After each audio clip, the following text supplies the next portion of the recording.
Siani Rhys James yw un o artistiaid ffigurol cyfoes amlycaf Cymru.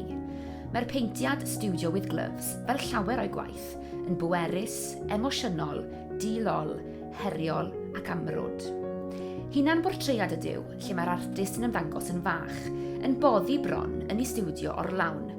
Mae'r agwedd seicolegol yn ganolog i'r gwaith, a'r weithred o beintio yn ymddangos fel pe bai'n peri poendod i'r ffigwr. Fe welwch chi bod y stiwdio yn llawn tiniau a thiwbiau paent, sy'n aml yn wenwynig. Yn ôl rhai, mae'r gwrthrychau niferus hyn yn symbol o'r ffaith na all yr artist ddianc o'r gymdeithas ddiwydiannol fodern. Sylwch ar y menig sydd wedi taflu o'r neilltu. Mae rhain yn cynrychioli awydd yr artist i amddiffyn i dwylo rhag y broses emosiynol a chorfforol o beintio. Hyn oll, mae elfen o ddirgelwch yn perthyn i weithiau Siani Rhys James, sy'n rhoi rhyddid i chi dehongli fel y mynwch.